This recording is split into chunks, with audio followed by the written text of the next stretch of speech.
Stop. Just stop. If you've been on YouTube for more than a week, you've heard all of that before.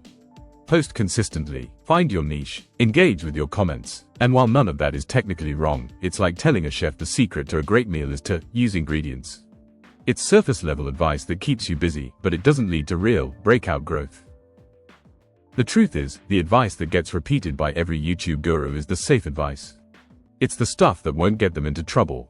But the real secrets, the mechanics that determine why one channel with 1,000 subscribers can suddenly get a video with 1 million views while another stays stuck for years, that's a different story. And today, we're going to tell it. Forget what you've heard. In the next minutes, I'm revealing 4 deep-level algorithm secrets the gurus won't tell you. The first thing every creator obsesses over is click-through rate, or center. The gurus tell you to aim for 5%, 8%, or even 10%. They make you believe that a higher center percentage is always better.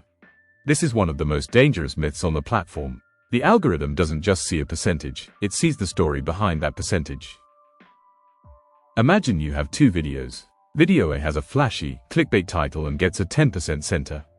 But the people who click are disappointed. They were promised something you didn't deliver, so they leave within 30 seconds. Video B has a very specific, honest title. It only gets a 4% center, but the people who click are the exact right audience.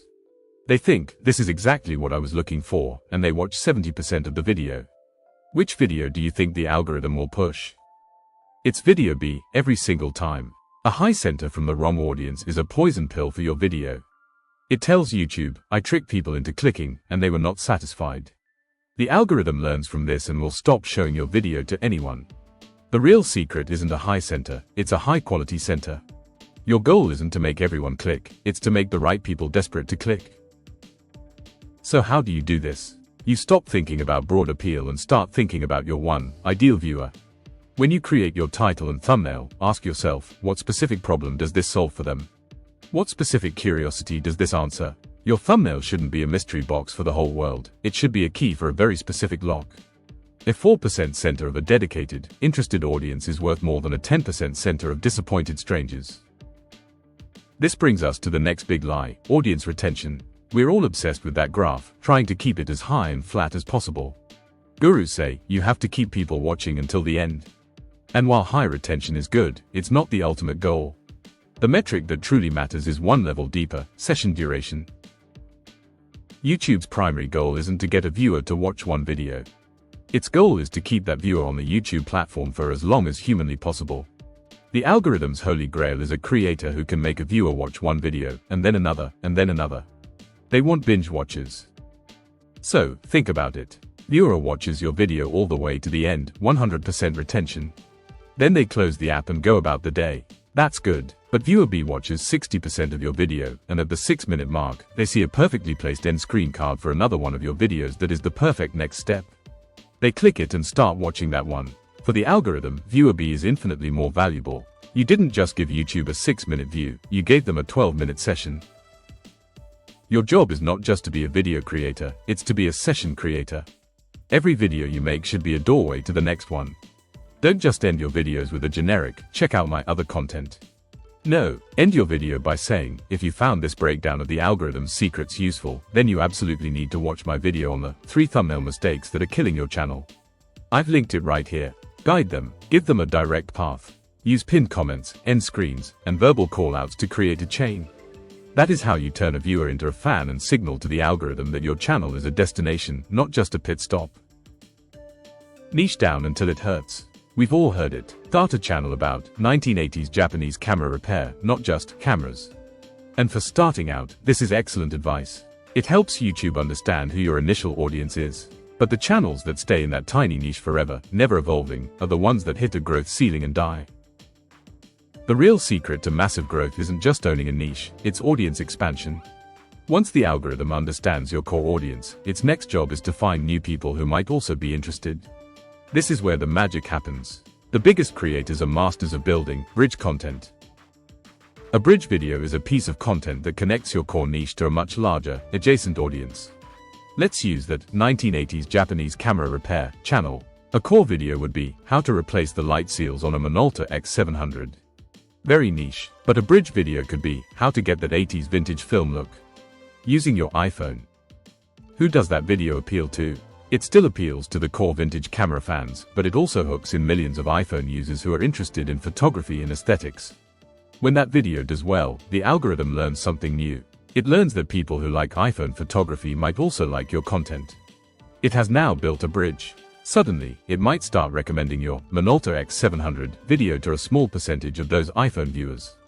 That is how you break out of your niche box and find explosive growth. Don't abandon your niche, but once you have a foothold, you must start strategically building bridges. Look at your niche and ask, what is a broader topic that my audience is also interested in? Make that video. It's your ticket to the next level. Finally, let's talk about analytics. The gurus tell you to track your views, your subscribers, your watch time, your likes. And yes, you should. But these are mostly vanity metrics. They are the result of good strategy, not the strategy itself. The one data point that tells you the true health of your channel, the one that predicts long-term success more than any other, is the percentage of your traffic that comes from browse features. Browse features is, simply put, the YouTube homepage. It's when someone opens YouTube, and your video is just there. It wasn't searched for, it wasn't an ad. YouTube chose, out of millions of options, to place your video on that person's most valuable screen real estate. It is the ultimate vote of confidence from the algorithm. Traffic from suggested videos is great, it means your video is a good follow-up to another. Traffic from search is great, it means you're good at SEO. But traffic from browse means the algorithm trusts your channel. It believes you are a reliable creator who consistently satisfies a certain type of viewer, and it is now actively trying to create a new fan for you. Your goal as a serious creator is to steadily increase the browse features percentage. And how do you do it? You do it by implementing the first 3 secrets. By creating high-quality CTRs that don't trick the viewer. By building sessions that keep people on your channel. And by building bridges to new audiences. When you do all of that consistently, the algorithm's trust in you grows, and it rewards that trust with homepage placement. That is the end game. So let's put it all together. Stop obsessing over broad center percentages and focus on satisfying a specific viewer. Stop thinking about single video retention and start architecting multi-video sessions. Stop being trapped by your niche and start building bridges to new audiences. And most importantly, stop measuring your success by vanity metrics and start focusing on earning the algorithm's trust to get on the homepage. The gurus sell simple, easy to digest formulas because it's good for their business. But the YouTube algorithm isn't a simple vending machine where you put in consistency and get out views. It's a complex relationship. It's a learning machine that you have to build trust with over time. Your job isn't to trick it. Your job is to create a viewer experience so good that the algorithm is forced to promote you. If this video opened your eyes to a deeper level of YouTube strategy, then do me a favor and hit that subscribe button. Because in my next video, we're going to do a deep dive workshop on how to design the perfect bridge video for your specific niche, step by step. It's time to stop following the herd and start building a real, sustainable channel. Thanks for watching.